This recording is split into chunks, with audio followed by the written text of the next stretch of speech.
میں چاہتی ہوں کہ پھر اس ہفتے زیارت کروں۔ بیٹے نے کہا مادر گرامی مشکل نہیں ہے، میں آپ کو لے چلنے کے لیے تیار ہوں، لیکن آپ والد ماجد سے بات کر لیجئے، اس لیے کہ یہ ٹرن ان کا ہے، میں ان کو نہ لے جا کے آپ کو زیارت پر لے جانے کے لیے تیار ہوں۔ کہتی ہے ماں کہ جا کے اپنے والد سے اجازت لے لو۔ آیا والد کی خدمت میں پہنچا کہ آپ اگر اجازت دے دیں تو والدہ کو اس ہفتے زیارت کرا لاؤں۔ والد نے کہا کہ بیٹا یہ ممکن نہیں ہے، والدہ پچھلے ہفتے زیارت کر چکی ہیں، میں اگر اس ہفتے زیارت نہ کر پایا تو پھر 2-3 ہفتے ہو جائیں گے امام حسین کی زری کو دیکھے ہوئے، کیسے میں ان آنکھوں سے برداشت کروں کہ امام حسین کی زیارت نہ کر پاؤں۔ باپ کے پاس سے آیا، ماں کو سمجھانا شروع کیا، ماں راضی نہیں ہے۔ پھر والد کے پاس آیا، والد سے بات کی، وہ راضی نہیں۔ دونوں کے بیچ بیٹا پریشان کہ کیا کرے۔ کہتا ہے آگے مشکوری سے کہ یہاں تک کہ پھر میں نے آگے بڑھ کر آیا، میں اپنے والد کے پاس ان سے کہا کہ آئیے میرے داہنے شانے پر بیٹھ جائیے، چونکہ وہ والدین کو ہمیشہ شانے پر بٹھا کے لے کے، پیٹھ پر بٹھا کے لے کے آتا تھا۔ والد سے کہا آئیے میرے داہنے شانے پر بیٹھ جائیے، وہ داہنے شانے پر بیٹھ گئے۔ کہتا ہے کہ میں وہاں سے والدہ کے پاس آیا، کہا آئیے آپ میرے بائیں شانے پر بیٹھ جائیے، اور کہتا ہے کہ اس طرح سے میں اپنے والدین کو لے کر امام حسین کے حرم کی طرف چلا۔ آپ واقف ہیں کہ انسان جیسے جیسے عمر بڑھتی ہے اس کا ویٹ بڑھتا جاتا ہے۔ کہتا ہے کہ میرے لیے دونوں کا وزن برداشت کرنا، دونوں کا وزن اٹھانا بڑا مشکل کام تھا۔ میں دھیرے دھیرے قدم بڑھاتا ہوا کربلا کی طرف آ رہا تھا، لیکن میرے پیروں میں زخم آ گئے، مجھ سے ایک قدم بھی نہیں چلا جا رہا تھا، یہاں تک کہ میں امام حسین کے حرم مطہر تک پہنچا۔ میرے پیروں سے خون جاری ہو چکا تھا، میرے پیروں میں مٹی لگ چکی تھی، ایک قدم بھی اب میرے لیے آگے بڑھنا ممکن نہیں تھا۔ کہتا ہے وہ جوان کہ میں نے اسی جگہ جہاں پہ میں کھڑے ہو کے زیارت پڑھتا ہوں، اسی جگہ اپنے والدین کو نیچے اتارا اور کہا کہ آپ یہاں سے بیٹھ کے چلے جائیے۔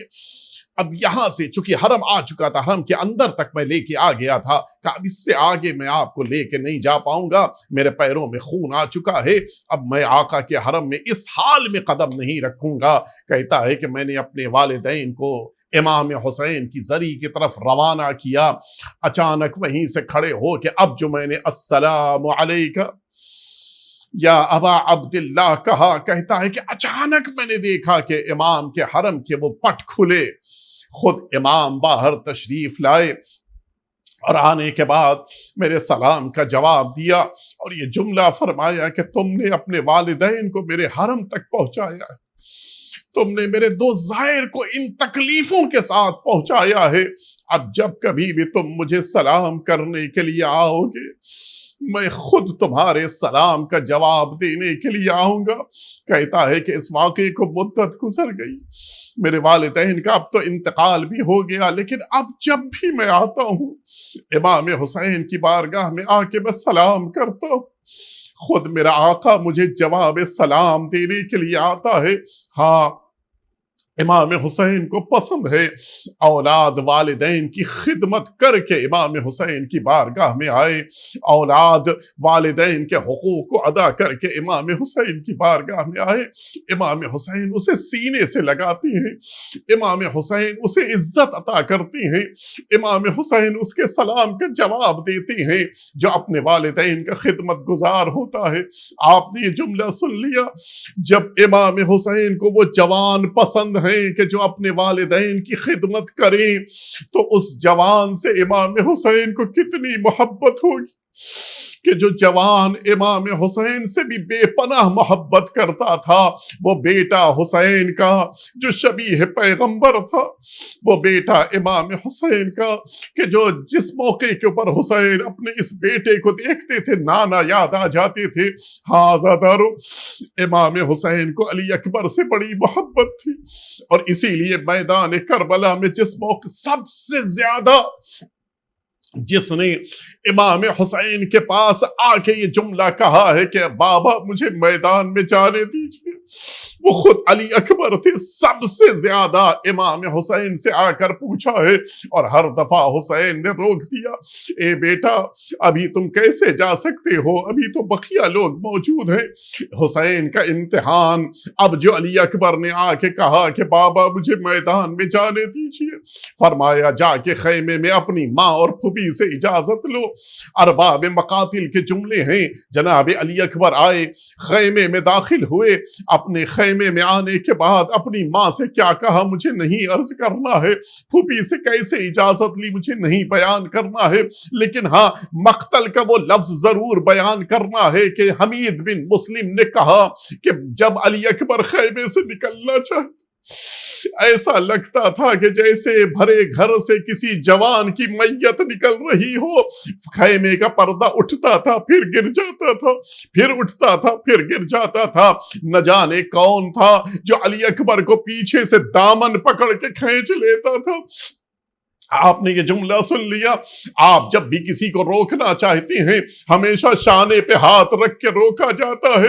یہ کون اتنی کم سن ہے کہ جس کا ہاتھ بھی علی اکبر کے شانے تک نہیں پہنچ رہا ہے بلکہ علی اکبر کا دامن تھام رہی ہے۔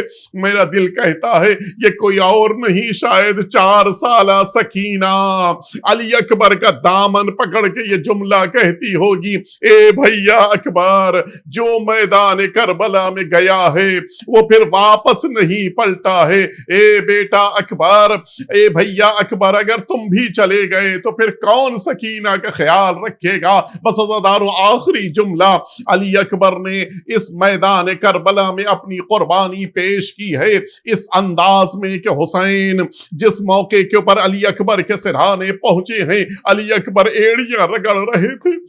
جوان بیٹے کو اس طرح سے ایڑیاں رگڑتے ہوئے دیکھا، حسین کا کلیجہ منہ کو آ گیا، حسین سے صبر نہیں ہوتا، سرانے بیٹھ گئے۔ اے بیٹا کہاں تکلیف ہے؟ فرماتے اے بابا میرے سینے میں برچھی لگی ہے، اسی کی بنا پہ تکلیف ہے۔ حسین نے سینے کے اوپر ہاتھ رکھا، گھبرا کے ہاتھ کھینچ لیا۔ اے بیٹا برچھی کی علی تو تمہارے سینے میں رہ گئی ہے، اے بیٹا میں تمہارے لیے یہ اس سینے سے برچھی کو نکالے دیتا ہوں۔ حسین نے ایک ہاتھ زمین کربلا پہ رکھا، دوسرا ہاتھ علی اکبر کے سینے پہ رکھا۔ اب جو برچھی کی علی کو نکالنا روح قفس عنصری سے پرواز کر گئی۔ اب حسین سے صبر نہیں ہوتا، علی اکبر کے چہرے پہ چہرہ رکھ دیا۔ اے بیٹا اکبر علی الدنیا بعدک العفا یا بنی، اے بیٹا اب تمہارے بعد حسین کی دنیا تاریک ہو گئی ہے۔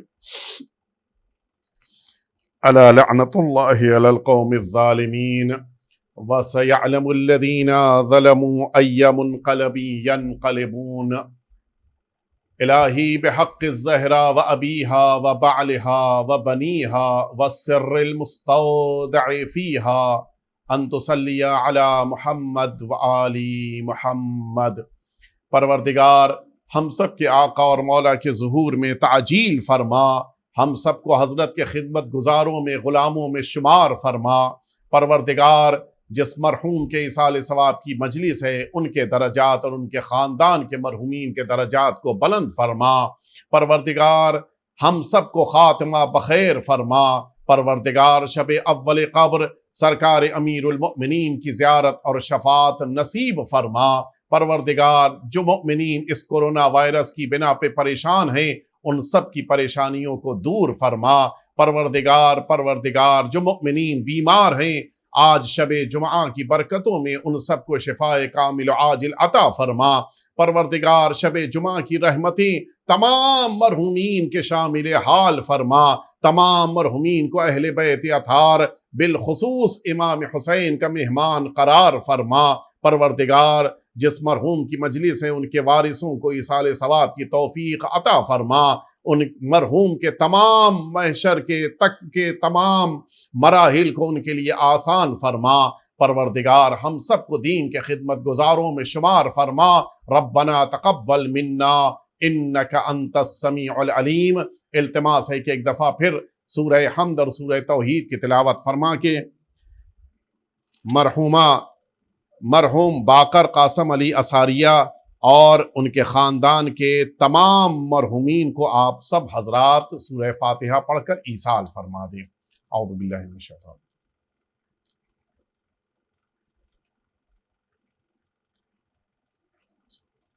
صراط الذین انعمت علیہم غیر المغضوب علیہم ولا الضالین۔ بسم اللہ الرحمن الرحیم۔ قل هو اللہ احد اللہ الصمد لم یلد ولم یولد ولم یکن له کفوا احد۔ قل هو اللہ احد اللہ الصمد لم یلد ولم یولد ولم یکن له کفوا احد۔ بسم اللہ الرحمن الرحیم۔ قل هو اللہ احد اللہ الصمد لم یلد ولم یولد ولم یکن له کفوا احد۔ اللهم صل على محمد وعلى محمد وابعث ثوابها الى قبره۔ ربنا تقبل منا انك انت السميع العليم